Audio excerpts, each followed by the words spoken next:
Boa noite a todos. Eu vou pedir licença a vocês para tirar minha máscara. Estamos numa distância segura. E mais uma vez, sejam todos bem-vindos a essa casa de oração e de luz. E antes de nós iniciarmos a doutrinária dessa noite, nós temos um recadinho desta casa, que convida a todos vocês, a todos que desejarem fazer o estudo básico da doutrina espírita. Esse estudo ele ocorre todos os anos, assim como vários outros estudos que se seguem depois desse. E esse estudo básico, para quem quer compreender um pouco mais da doutrina espírita, o que ela diz, desmistificar muitas coisas que ainda permeiam o subconsciente humano e até o consciente. Então, esse estudo básico ele está marcado para iniciar a partir do dia 12 de fevereiro agora. São 7 encontros aos sábados, das 14 horas às 16.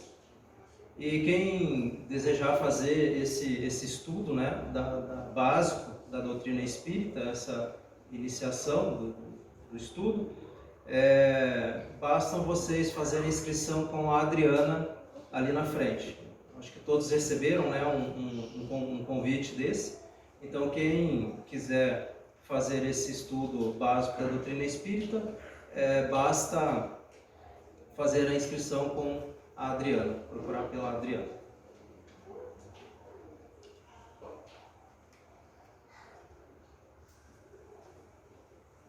Então, vamos fechar os olhos do nosso corpo físico e elevemos o nosso pensamento a Deus, nosso Pai, Criador de todo o universo. E esse Pai que nos deu a vida, agradecer a Jesus, nosso Mestre, pela sua luz, pelos seus ensinamentos, pelo seu amor, e também aos nossos anjos guardiões, aos bons espíritos que nos ajudam sempre no bem, e rogamos a luz de Jesus em nossa caminhada nesta terra. Que assim seja. Antes de nós iniciarmos, eu quero ler uma mensagem de Emmanuel, psicografada por Chico Xavier. E essa mensagem de Emmanuel são comentários que ele faz sobre os evangelistas, nos evangelhos. E aqui ele vai fazer um comentário sobre o evangelho de Lucas. E ele diz o seguinte, para Lucas capítulo 10, versículos 30. Evangelho e caridade. Antes de Jesus, a caridade é desconhecida. Os monumentos das civilizações antigas não se reportam à divina virtude. Os destroços do palácio de Nabucodonosor, no solo em que se erguia a grandeza da Babilônia, falam simplesmente de Fausto e poder que os séculos consumiram. Nas lembranças do Egito glorioso, as pirâmides não se referem à compaixão. Os famosos hipogeus de Persépolis são atestados de orgulho racial. As muralhas da China traduzem a preocupação de defesa. Nos velhos santuários da Índia, o Todo-Poderoso é venerado por milhões de fiéis, indiscutivelmente sinceros, mas deliberadamente afastados dos semelhantes, nascidos na condição de párias desprezíveis. A Acrópole de Atenas, com as suas colunas respeitáveis, é louvor à inteligência. O Coliseu de Vespasiano em Roma é monumento levantado ao triunfo bélico, para as expansões da alegria popular. Por milênios numerosos, o homem admitiu a hegemonia dos mais fortes e consagrou-a através da arte e da cultura que era suscetível de criar e desenvolver. Com Jesus, porém, a paisagem social experimenta decisivas alterações. O mestre não se limita a ensinar somente o bem.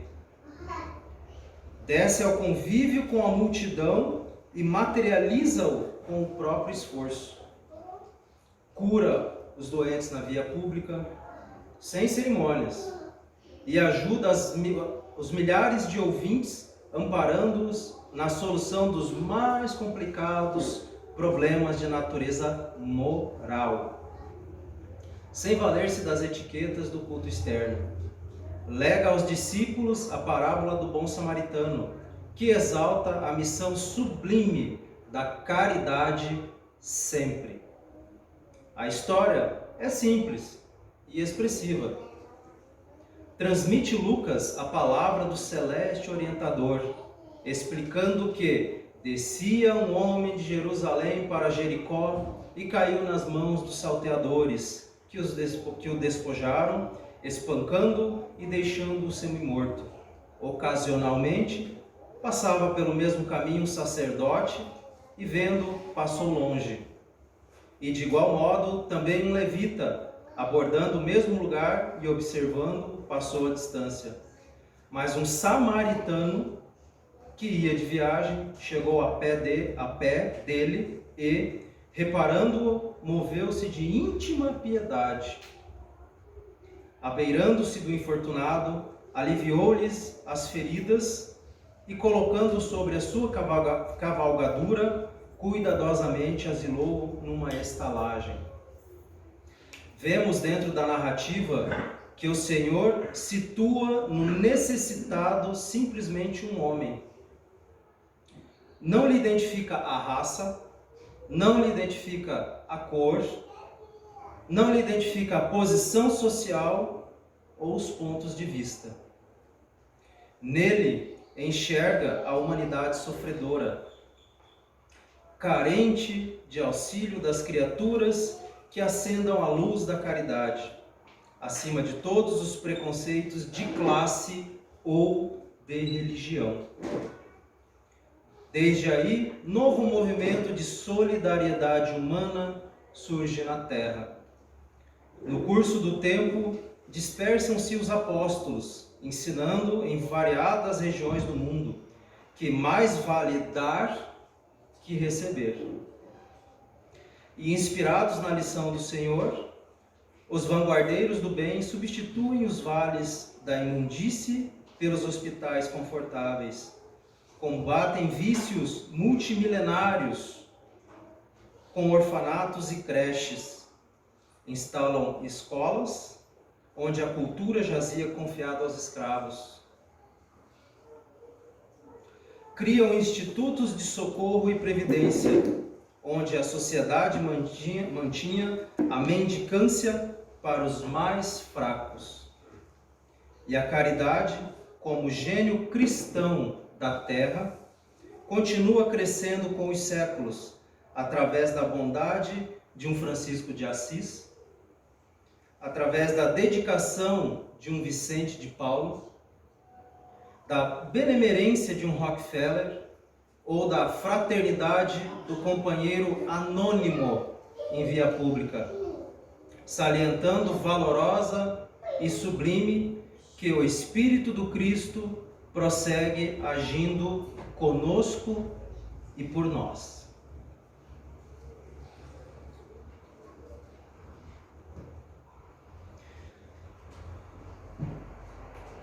Bom, todas as quartas-feiras, o objetivo desta casa espírita, e assim como de todas elas, é trazer os ensinamentos do Cristo, é trazer o ensinamento cristão, que é impossível dissociar isso do ensinamento moral. E é com base nesses ensinamentos de caráter moral que o Evangelho segundo o Espiritismo vem dar luz ao entendimento a todas essas passagens bíblicas, a tudo aquilo que Cristo viveu e os apóstolos nos deixaram escritos, os evangelistas, né? Então, o Evangelho é uma coletânea de ensinos, não é? Morais, porque tudo que o Cristo deixou para nós foi exemplo moral, e basicamente do que não se deve fazer, na maioria, não é? E o que se deve fazer, claro, evidentemente. Mas essa coletânea de ensinos morais dos textos bíblicos muitas vezes são distorcidos, não é? Pelo homem, por instituições, e o Espiritismo vem trazer uma luz de entendimento sobre isso, vem nos esclarecer dogmas, não é? Dogmas, aquelas coisas que nos são impostos. É assim porque é assim, sempre foi assim. E por quê? Não, é assim porque é assim, porque Deus quer assim, não tem resposta. E o Espiritismo, graças a Deus, nos permite ter uma fé raciocinada, nos permite ao mesmo tempo alavancarmos a nossa fé, mas com raciocínio e não com dogma.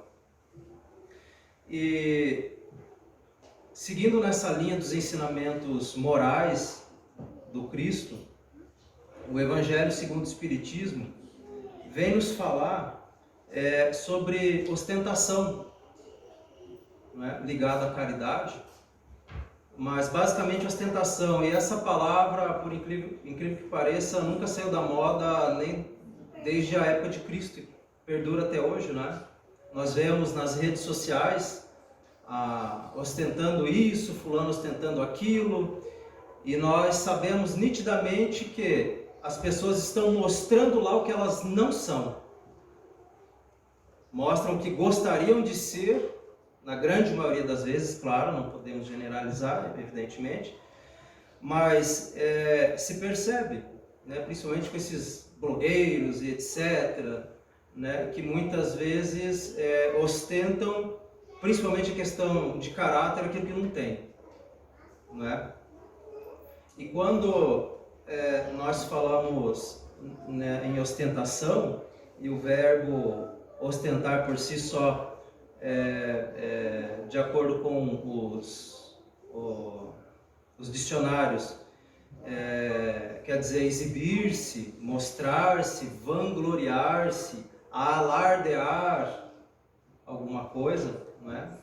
A gente sabe muito bem o que é isso. E nesse ostentar e vangloriar, nós vamos entrar numa questão muito delicada ligada à caridade. E eu vou ler um versículo bíblico aqui para vocês, dois na verdade, de Mateus, que diz o seguinte: tomai cuidado para não fazer vossas boas obras serem vistas diante dos homens. De outro modo, não recebereis recompensa alguma de vosso Pai que está nos céus. Quando derdes esmola, não façais soar a trombeta diante de vós, como fazem os hipócritas nas sinagogas e nas ruas, para serem honrados pelos homens. Eu vos digo em verdade que já receberam sua recompensa. Quem faz isso? Mas quando derdes uma esmola, que a vossa mão esquerda não saiba o que faz a vossa mão direita, a fim de que a esmola fique em segredo. E vosso Pai, que vê o que se passa em segredo, vos dará a recompensa. Né? Então, é muito comum nós vermos na sociedade, com muita frequência, pessoas que auxiliam, sim, uma entidade carente ou pessoas carentes, mas depois vão em rádio, televisão, jornal, porque o fulano doou não sei o que para não sei aonde, porque o fulano fez aquilo, que o fulano fez a caridade. Será que ele está fazendo a caridade? Será que ele está fazendo a caridade? Porque ele, é o que diz aqui no Evangelho, ele está dando com uma mão e mostrando com a outra. Ou seja, ele está fazendo a caridade buscando um reconhecimento daquilo. E não é o que os Evangelhos nos dizem. Não é o que o Cristo nos diz em termos de moral. Ainda continuando em Mateus, versículo 8, capítulo 8, diz o seguinte: uma grande multidão seguia Jesus quando este descia do monte, e ao mesmo tempo um leproso veio a ele e o adorou, dizendo: Senhor, se quiseres, podes me curar. Jesus, estendendo a mão, tocou-o e disse-lhe: assim eu quero, e fique curado. E nesse momento a lepra foi curada. Depois Jesus disse: não diga isso a ninguém. Não diga isso a ninguém. Jesus.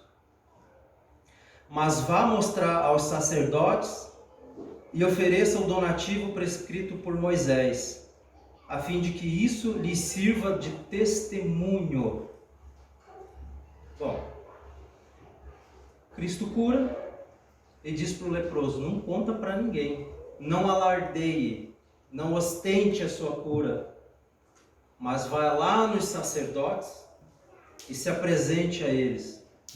E isso é uma questão da própria história dos judeus, que naquela época Moisés viveu entre 1200 a 1300 anos antes de Cristo, né?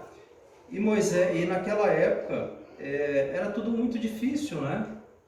Não existia supermercado, facilidades, todo mundo morava numa barraca no deserto, eram povos nômades, dificuldade para água, para comida, até mesmo para criar um bichinho, uma galinha para comer, né? Um terneirinho. E muitas vezes se lê as escrituras e muitas coisas passam despercebidas, né?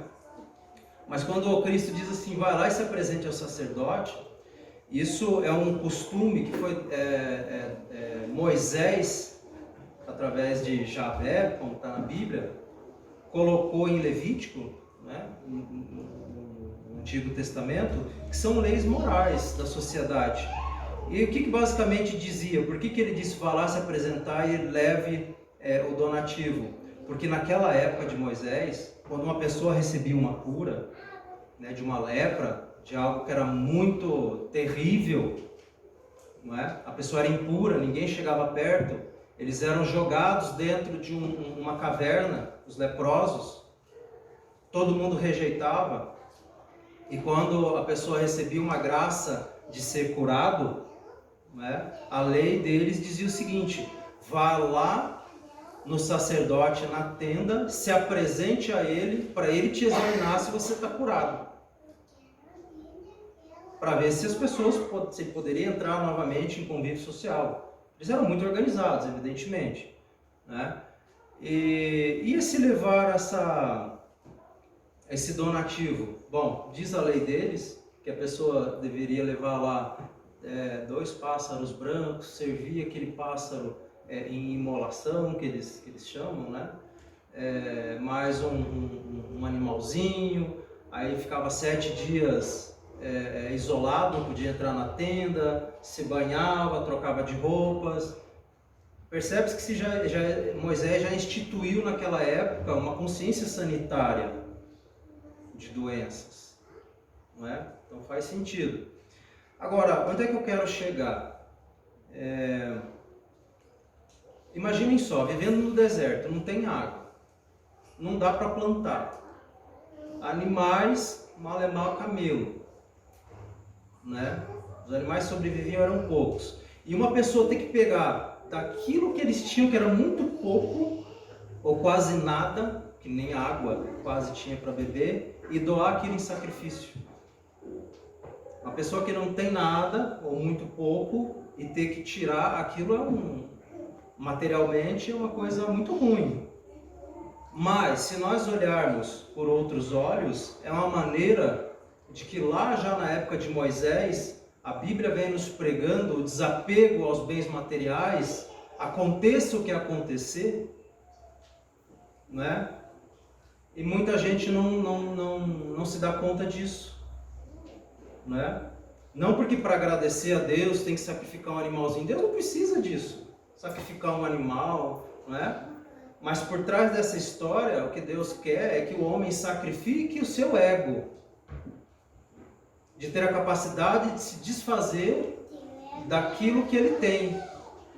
E não é à toa que Cristo, quando veio, disse: Mestre, o que eu devo fazer para te seguir? Abandone tudo e me siga. Ah, mas eu tenho meus bois, tenho meus irmãos, então fico por lá. Aquele que quer me seguir não pode ter apego. Não é? Jesus não andava com a mala de roupa nas costas. No Evangelho não fala nada, que ele carregava coisas. Não, era só a roupa do corpo. E comia se desse. Não é? Então, só para a gente, né, finalizar esse parágrafo aqui, essa questão de ostentar, né, vai de encontro a fazer verdadeiramente a caridade. Não é?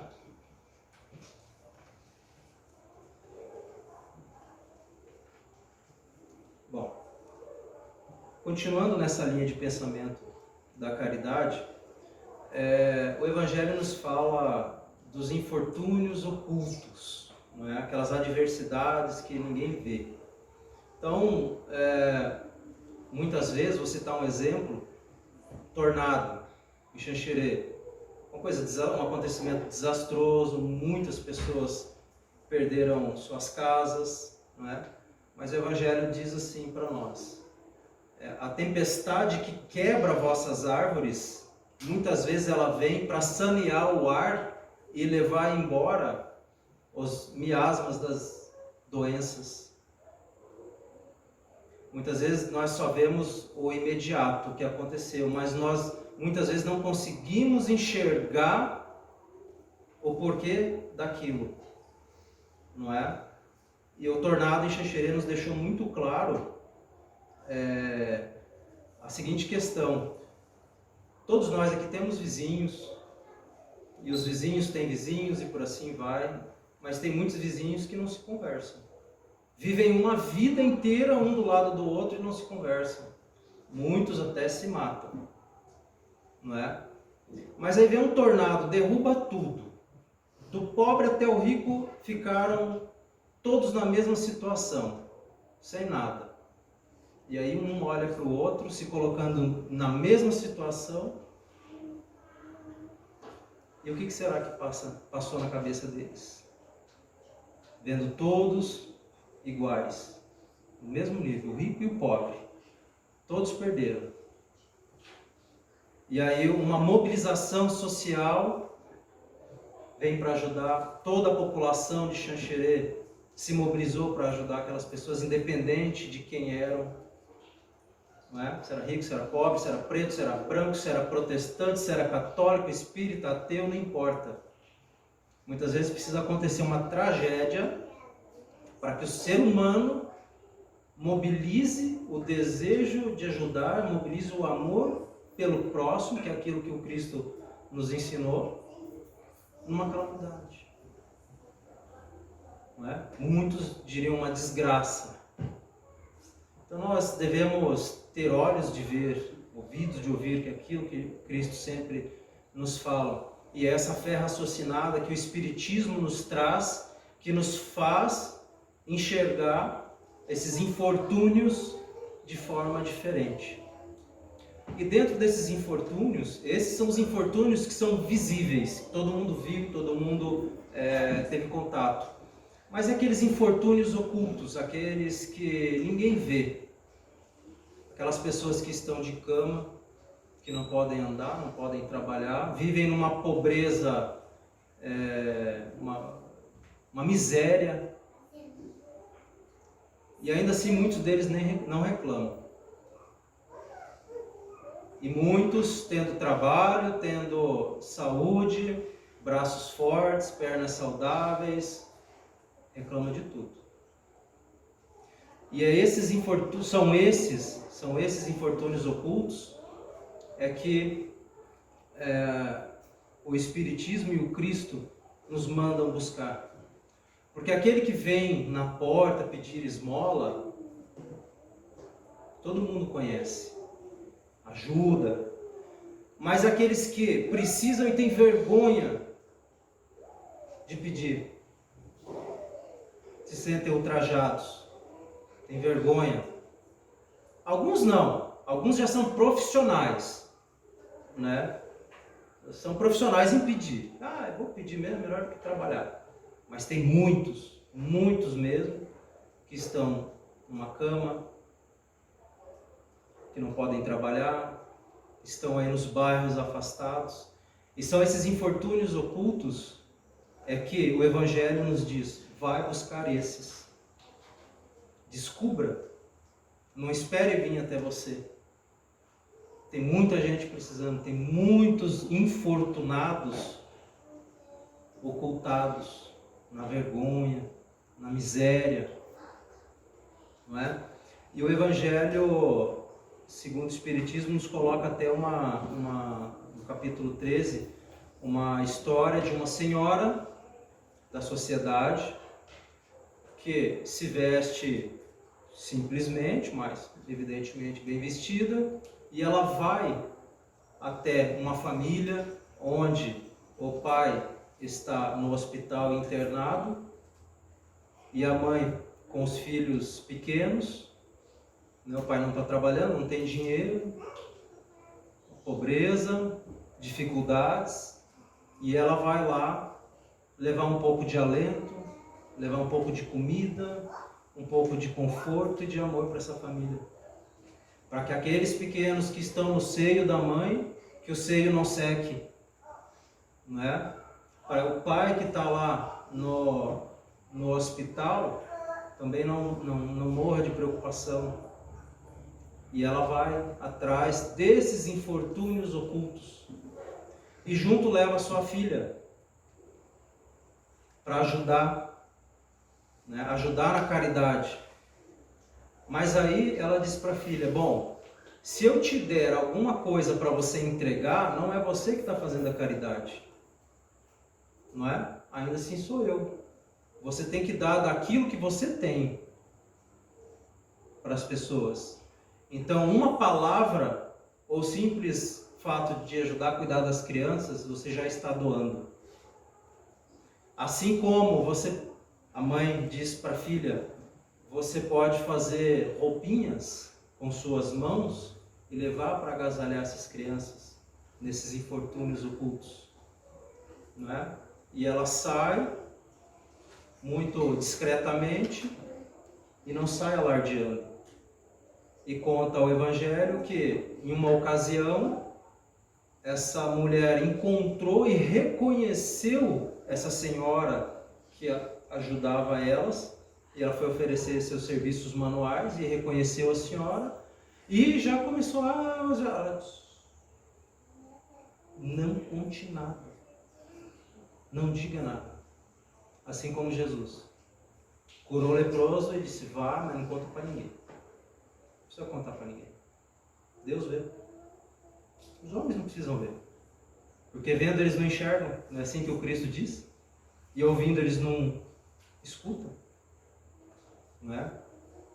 Então são essas questões morais do Cristo, do Evangelho, que o Espiritismo nos auxilia a compreender com uma fé mais clara, mais raciocinada. Ainda seguindo a linha da caridade, e também mais uma passagem bíblica, né, que está no Evangelho de Marcos, e Mateus também fala do mesmo assunto, em que Jesus está lá na sinagoga, do lado do gasofilácio, que seria a caixinha lá das oferendas, onde pôr o dinheirinho, né? E só olhando, as pessoas vindo e colocando dinheiro. Vinham os ricos, colocavam bastante. E cada um colocava a quantia que lhe cabia. E ele ficou olhando para aquilo. Aí vem uma viúva. E a viúva coloca uma moedinha. Uma moedinha. E o Cristo imediatamente chamou os discípulos dele. Venham cá. De todos que passaram aqui, essa aí foi a única foi a única que serviu com o coração, que doou verdadeiramente. Mais do que todos os outros somados juntos. E por que o Cristo fala da viúva? Na comunidade judaica é importante a gente entender esse contexto, saber do contexto histórico judaico, para que nós possamos compreender essas histórias bíblicas, né? Mas na comunidade judaica, isso na época de Cristo é assim, Moisés era pior ainda, as mulheres quando ficavam viúvas, elas praticamente, a grande maioria, caiu na pobreza. Porque quando o marido morria, as dívidas que ele tinha eram cobradas da mulher. E a mulher, como naquela época era somente para cuidar da casa do marido e ter os filhos e nada mais, que nem posição social tinha, nem direito de abrir a boca, não é? Então aqueles credores vinham lá, se o marido devia 10, eles diziam que era 50, ou seja, tiravam tudo dela. E ela entrava na miséria. Mas e se não tivesse filhos? Bom, se não tivesse filhos, ia para os irmãos do falecido. E ela ficava sem nada. E se tivesse filhos? O que sobrasse ia para os filhos, não ficava com ela. Vocês veem como é que era, né? Situação difícil, né? Para uma mulher viúva naquela época. E aí ela passava a depender do que davam para ela. E quando Jesus fala da moedinha que ela colocou lá, porque pelo simples fato que as viúvas tinham que mendigar. Sabe aquela história assim, tem alguém lá pedindo dinheiro, me dá uma moeda aí, a gente olha no bolso, tira 5 centavos, dá. Foi essa moedinha de 5 centavos, um exemplo, né? Estou fazendo, lógico, uma alusão aqui, que ela colocou lá, e aquele centavo era o único que ela tinha para comer. Ou seja, ela deu de tudo que ela tinha, da pobreza dela. Então ela deu de verdade, por isso doou com o coração. Por isso que Cristo fala, aquela sim, né? Aquela deu mais que os outros. Essa história é conhecida como o óbolo da viúva. O óbolo é justamente isso. Na cultura grega, o óbolo era uma moeda, vamos imaginar 1 centavo, que fosse a menor moeda que existisse, um nada, né? Então, o óbolo da viúva, aquele mísero que ela tinha, ela doou lá, né? Então, essa questão das viúvas é muito, é até triste, né? E até cabe um parênteses aqui, vou aproveitar essa questão das viúvas para fazer um parênteses, perdão, que remete ao dízimo, lá no Velho Testamento. Porque o dízimo não foi criado, não foi instituído para manter sacerdote nenhum. Não foi. O dízimo foi instituído porque naquela época o templo tinha que ser limpo por alguém. E as viúvas coitadas iam lá limpar. E muitas moravam no templo porque perderam tudo, não tinha nem onde morar. Porque a própria família não acolhia. E aí foi instituído o seguinte, se isso aqui é uma casa que fala de Deus, de amor e de caridade, e essas pobres, coitadas? Então o dízimo foi uma forma que eles tiveram de recolher um dinheirinho lá de todo mundo, para manter, claro, a manutenção do templo e para não deixar as viúvas morrerem de fome, porque elas iam lá limpar, elas cuidavam de tudo. É curioso que muitas instituições não falam disso, né? Só fala que é obrigado. Se não der o dízimo, não vai para o céu. Vai para o inferno. E o que chama mais atenção são, entre aspas, sacerdotes modernos ostentarem riqueza com o dinheiro do pobre, coitado que doa. Nós não estamos aqui para julgar ninguém, porque cada um as suas obras, assim como disse Paulo. Mas é bem importante, já que falamos de viúva, que estamos falando de Moisés e tudo isso, né, que seja posto essa questão. Porque o Espiritismo, mais uma vez, nos faz buscar e olhar a fé de uma forma raciocinada, porque Deus nos deu inteligência. E se nós temos inteligência para usar, né? Não temos cabeça só para crescer cabelo, né? Então, sejamos racionais. Bom, continuando. Mais uma vez, sempre costumo falar sobre isso aqui, né? Que dar aquilo que nos sobra é muito fácil, mas dar daquilo que nos falta é muito difícil. Ah, mas se eu ganhasse mais, mas se eu fosse mais rico, mas se eu fosse isso, fosse aquilo, aí eu ia ajudar mais. Eu ia construir até orfanato, dar comida para os pobres. Gente, eu aqui e eu agora, rico ou pobre, tem que fazer, né? Assim como muitos, no desejo de ficar rico, consulta-se até os espíritos. Será que eu vou ficar rico? Não dá para fazer um trabalho aí? Aonde faz, claro, né? Não aqui. Para eu ficar rico, para eu conseguir um dinheiro?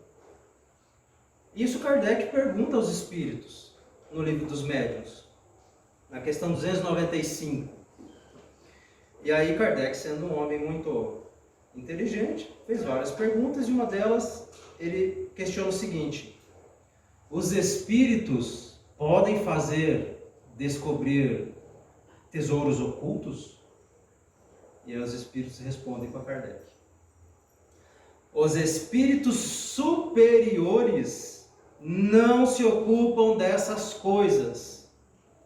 Os espíritos elevados não se ocupam dessas coisas. Mas os espíritos zombeteiros frequentemente indicam tesouros que não existem.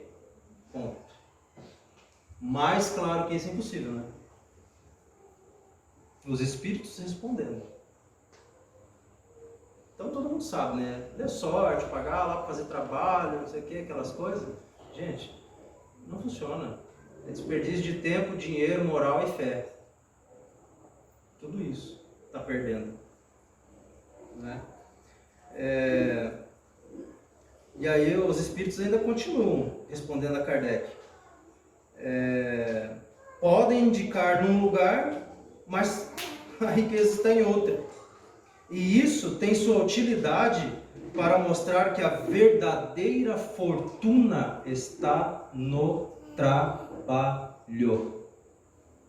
A verdadeira fortuna está no trabalho, não no dinheiro fácil, não esperando cair do céu, né? Bem claro, né, gente, que o que está dito aqui no Livro dos Médiuns.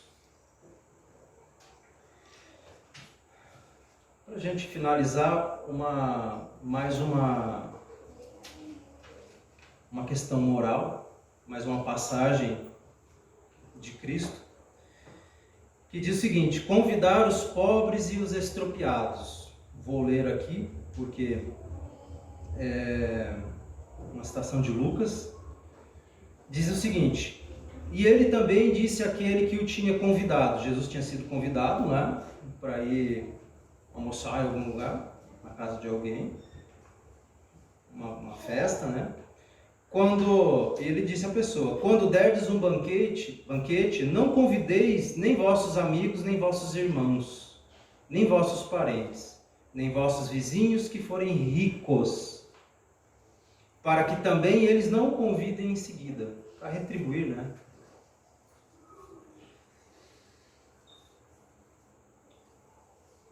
Mas quando derdes um festim, convidai os pobres, os estropiados, os coxos e os cegos, e ficarei felizes por eles não terem meios de vos retribuir.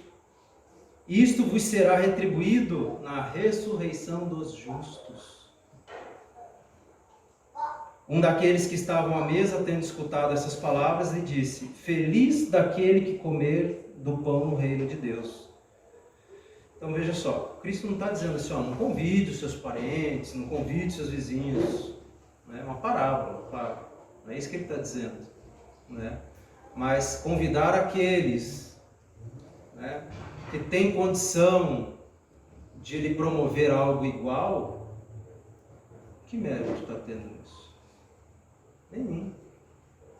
Agora imagine o seguinte, como diz aqui, né? Um cego, um coxo, um estropiado, uma pessoa que não tem como lhe retribuir aquilo, aquele bem que você está fazendo. Imagina sentar ele à sua mesa, na sua casa, com o seu conforto, com tudo aquilo que você gosta, e fazer ele ter tudo aquilo que você tem naquele momento. E aquele pobre coitado não pode lhe retribuir. E você dá o melhor que você tem, o melhor que você come, o melhor que você bebe para ele. E ele não vai ter como te retribuir. Mas Deus vai. Isso com certeza. Deus vai. E é isso que o Cristo está dizendo. Né? Quando chamar à mesa, convida esses também. Faça um agradinho para eles, eles também são filhos de Deus. Esses não vão poder retribuir, fazer uma jantinha maravilhosa, com tudo do bom e do melhor para comer e beber. Mas o ensinamento moral. Não é? Então, gente, só para a gente finalizar, no livro dos Espíritos, na questão 886, que é um capítulo, já é, né, mais para o final do livro, o capítulo é escrito o seguinte: caridade e amor ao próximo. E essa é a primeira questão desse capítulo. E Kardec pergunta aos espíritos: qual é o verdadeiro sentido da palavra caridade, como entendia Jesus? E eles respondem: benevolência para com todos, indulgência para com as imperfeições alheias, perdão das ofensas. Ponto. A caridade, segundo Jesus, não está restrita somente à esmola. Ela abrange todas as relações que temos com os nossos semelhantes, quer sejam nossos inferiores, nossos iguais ou nossos superiores. Ela nos ordena a indulgência, porque nós mesmo temos necessidade de indulgência. Nós mesmos temos necessidade do perdão, todos nós. Né? Proíbe-nos de humilhar o infortúnio, contrariamente ao que se pratica muito frequentemente. Se uma pessoa rica se apresenta, tem-se por ali 1000 atenções, 1000 amabilidades. Se é pobre, parece não haver mais necessidade de se incomodar com ela. Quanto mais sua posição seja lastimável, mais se deve respeitar, antes de aumentar seu sofrimento pela humilhação. O homem verdadeiramente bom procura realçar o interior aos seus próprios olhos, diminuindo a distância entre ambos. Então vejam só o que os Espíritos falam sobre o que Jesus entendia por caridade. Que entendia não, o que era o sentido da palavra para Jesus. Benevolência para com todos, indulgência com as imperfeições alheias. E o que são as imperfeições? É tudo aquilo que nós temos, todos os nossos defeitos, tudo aquilo que eu não gosto no outro, tudo aquilo que eu não gosto em mim.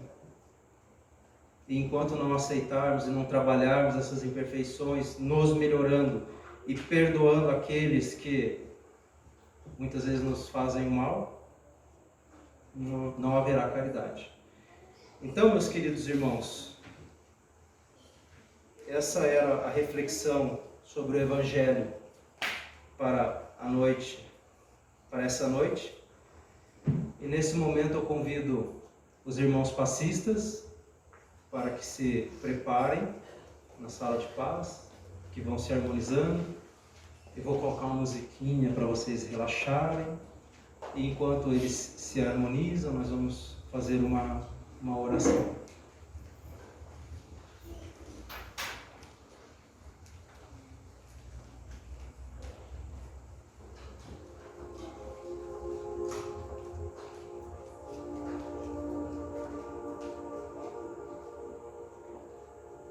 nesse momento, em uma prece íntima, individual de cada um.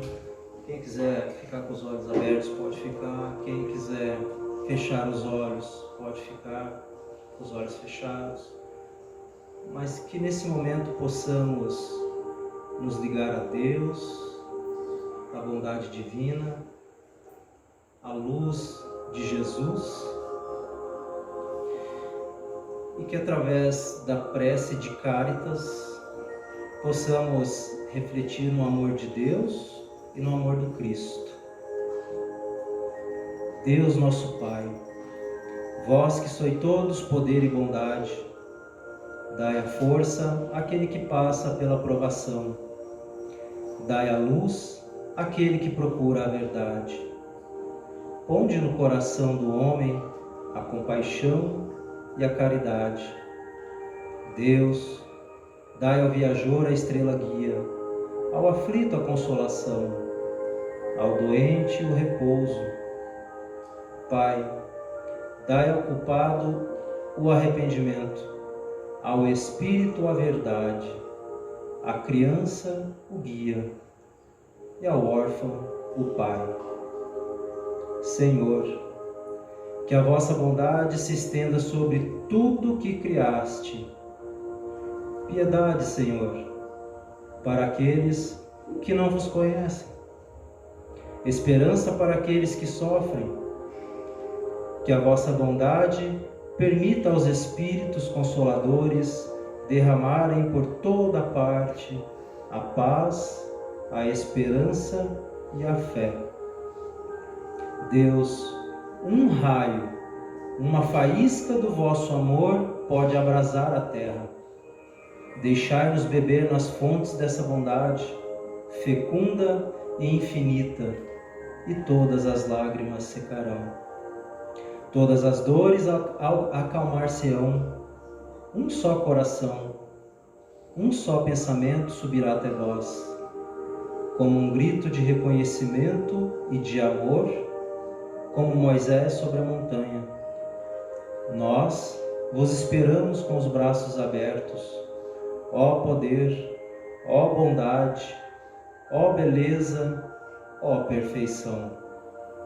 E queremos de alguma sorte alcançar a vossa misericórdia. Deus, dai-nos a força de ajudarmos o progresso, a fim de subirmos até vós. Dai-nos a caridade pura, dai-nos a fé e a razão. Dai-nos a simplicidade, que fará de nossas almas um espelho onde se refletirá a vossa santa e misericordiosa imagem. Que assim seja.